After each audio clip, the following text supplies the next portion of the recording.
आज हम class 10th chapter number 9 heredity and evolution का नेक्स्ट पार्ट कर रहे हैं। हेरिडिटी पार्ट जो है हमारा ख़त्म हो चुका है। आज हम स्टार्ट कर रहे हैं इवोल्यूशन। ठीक है, तो इसमें हमारा मेन बहुत इंपॉर्टेंट जो टॉपिक है मैं वो आज उसको कवर करवा रही हूँ। इससे रिलेटेड आपके एग्ज़ाम में क्वेश्चन पूछे ही जाते हैं।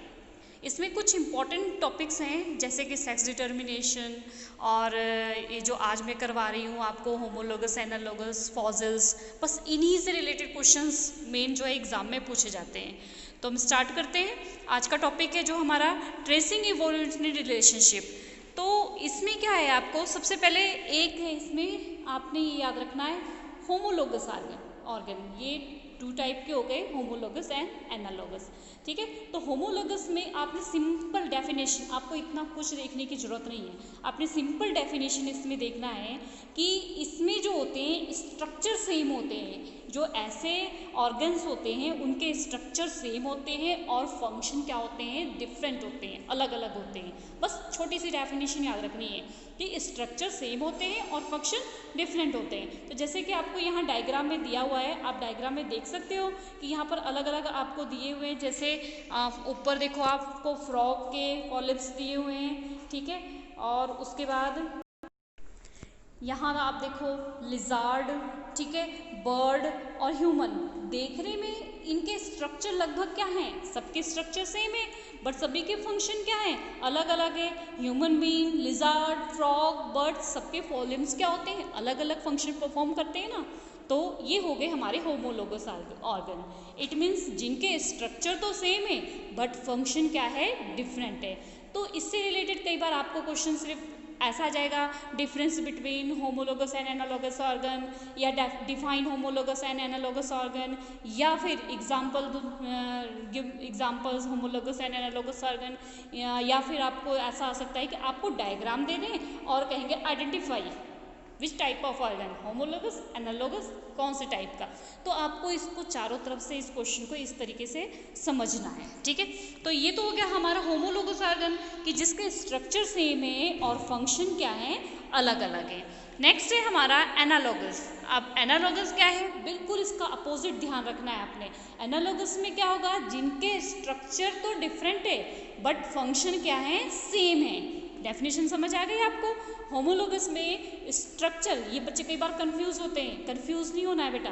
होमोलोगस में जिसका स्ट्रक्चर जो है सेम है, फंक्शन क्या है, डिफरेंट है। ठीक है, एनालोगस में स्ट्रक्चर देखो, आप डायग्राम याद रखो, स्ट्रक्चर क्या है, डिफरेंट है बट फंक्शन क्या है, सेम है। ठीक है, इसकी एग्जांपल्स आपको यहाँ जैसे दी हुई है, बैट और बर्ड, दोनों के ये जो है पंख हैं, ठीक है, विंग है। तो ये विंग जो है दोनों का काम क्या होता है, उड़ना होता है। लेकिन आप स्ट्रक्चर अगर इनके वर्टिब्रेट्स देखोगे, इनकी बोन्स को देखोगे तो क्या होगा, इनके जो है स्ट्रक्चर अलग अलग हैं। तो इनकी आपने एग्जांपल्स भी याद रखनी है। ठीक है, इनके डिफरेंट भी याद रखने हैं, इनके फिगर भी याद रखनी है। अगर आप डेफिनेशन के साथ इसकी फिगर लिखो तो इसके ये बहुत ज़्यादा बेटर है। ठीक है, आपने साथ के साथ मतलब डेफिनेशन के साथ डायग्राम जरूर बनाना है। अगर डायग्राम बनाओगे तो इसके मार्क्स जो है आपके अच्छे होते हैं। नेक्स्ट हमारा है इम्पॉर्टेंट टॉपिक है, वो है फॉसिल। अब फॉसिल क्या होता है, आपको पता है फॉसिल्स क्या होते हैं। आपने बहुत सुना है कि कई, मैं इतना कुछ आपका पढ़ूंगी नहीं, मैं आपको शॉर्ट में एक इसकी सारी डेफिनेशन बता देती हूँ कि फॉसिल में क्या है। जैसे कि जो जीव जंतु, जो ऑर्गेनिज्म ख़त्म हो गए हमारे अर्थ से, ठीक है, उनको आपने देखा तो है नहीं ना, लेकिन वो कितने समय पहले थे, इसका अंदाज़ा जो लगा हुआ है वो किससे लगा हुआ है, उनके फॉसिल से ही लगा हुआ है। फॉसिल इट मीन्स जीवाश्म। जीवाश्म जीवों का अंश, मतलब जो जब कोई बॉडी डेड हो जाती है, कोई भी जीव जंतु जब उसकी डेथ हो गई तो क्या होता है, उसको डिकम्पोजर जो है डिकम्पोज कर देते हैं। ये तो आपने पता नहीं चैप्टर नंबर 14 में। ठीक है, डिकम्पोजर डिकम्पोज कर देते हैं, मीन्स जो चीज़ उसकी ख़त्म होने वाली होती है उसको ख़त्म कर देते हैं। ठीक है, एनवायरमेंट में। लेकिन कई पार्ट होते हैं इनकी बॉडी के जो नहीं ख़त्म हो पाते हैं और वो ज़मीन के नीचे क्या होते हैं, दब जाते हैं। तो उनके ऊपर लेयर पे लेयर, लेयर पे लेयर, लेयर पे लेयर जो है वो चढ़ती जाती है। ठीक है, तो लेयर चढ़ने की वजह से वो वहाँ पे उनका जो ऑर्गन है वो क्या रह जाता है, बच जाता है। और जिसकी वजह से हमें जब ज़मीन के नीचे से जब ये खुदाई होती है तब पता लगता है कि यहाँ से मतलब इस तरीके का जीव जंतु जो है पहले के टाइम में था। तो इसे कहते हैं फॉसिल। तो आपको समझ आ गया what is fossil? When organism die, जब उसकी डेथ हो जाती है तो उसकी बॉडी डिकम्पोज हो जाती है और लॉस हो जाती है, बट उसका बॉडी का कुछ जो पार्ट होता है वो एनवायरमेंट में रह जाता है, वो पूरी तरीके से डिकम्पोज नहीं हो पाता है और उसके ऊपर क्या होते हैं मड वगैरह आ जाती है और वो डिकम्पोज क्विकली नहीं होता है। मड की वजह से वो क्या होती है नीचे नीचे नीचे चली जाती है, ठीक है। और जिसकी वजह से हमें बाद में उस जीव का जो अंश प्राप्त होता है, उस जीव की बॉडी का जो भी पार्ट प्राप्त होता है, मिलता है, उसे क्या बोलते हैं? फॉसिल बोलते हैं। तो बेटा इससे एक तो आपकी यहाँ से डेफिनेशन व्हाट इज़ फॉसिल्स पूछ ही लिया जाता है, ठीक है। कुछ एग्जांपल्स पूछ जाते हैं कि कुछ एग्जांपल्स दो फॉसिल्स के, और आपने साथ के साथ ये फिगर्स जो दी हुई है, कुछ फॉसिल्स की जो फिगर दी हुई है आपको, डायग्राम्स दिए हुए हैं, ये भी याद रखने हैं। कई बार आपके डायग्राम आ जाते हैं और आपसे पूछा जाता है कि ये कौन सा फॉसिल है, तो ये डायग्राम आपने याद रखना है कि किस चीज़ का फॉसिल है, ठीक है। अब क्या है, एक और इम्पॉर्टेंट इसका टॉपिक है कि फॉसिल अभी नया है या फिर पुराना है, ये कैसे पता लगेगा? इसके लिए आप ये डायग्राम देखो, इससे आपको पता लगेगा इस तरीके से कि how do fossil form the layer by layer, कैसे लेयर बाय लेयर फॉसिल्स होती है। फर्स्ट देखो, आपको सबसे नीचे आपको यहाँ पर एक इनकी डेथ हुई 100 मिलियन ईयर एगो, मान लो बहुत पहले।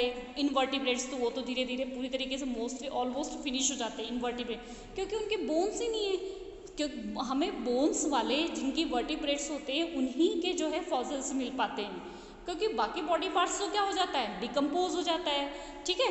तो इस तरीके से अब आगे अगर किसी की डेथ हुई, हम देख रहे हैं अगर और कोई जो है डाई हुआ, वो डायनासोर हुआ, ठीक है। तो आपने अगर अब बाद में इसकी लेयर देखी तो नीचे तो इनवर्टिब्रेट्स थे, ठीक है, इनके तो वैसे भी जीवाश्म नहीं मिलने, फॉसिल्स नहीं मिलने। उसके बाद इसकी सारी बॉडी तो डिकम्पोज हो गई, सिर्फ इतना बच गया इसका, ठीक है, ये दबा रह गया। उसके बाद कुछ इस तरीके का जीव हॉर्स आया, ठीक है, उसकी वो डाई हुआ और उसकी लेयर नीचे गई, फिर चट्टानों में दबती गई, ठीक है। तो अब आपको यहाँ पे 3 तरीके से मतलब थोड़े थोड़े सालों बाद जो है उनकी फॉसिल्स मिलेंगे।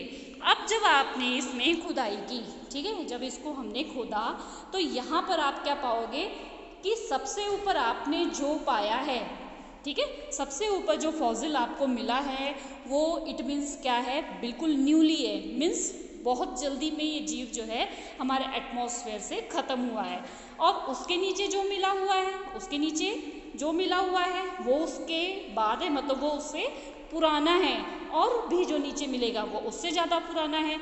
मीन्स हमें क्या पता लगा है, क्योंकि जो सॉइल की इरोजन्स है लेयर बाय लेयर में हमें पता लगा कि जितनी हम डीपली जा रहे हैं, हम जितनी गहराई में जा रहे हैं, उतनी फॉसिल्स क्या हैं, वो पुराने हैं। हम किसी भी फॉसिल्स की एज का अंदाज़ा लगा सकते हैं कि भाई कितना पुराना जो है फॉसिल है, ये जीव जो है कितना पुराना होगा, और डिपेंड ऑन फॉसिल, ठीक है।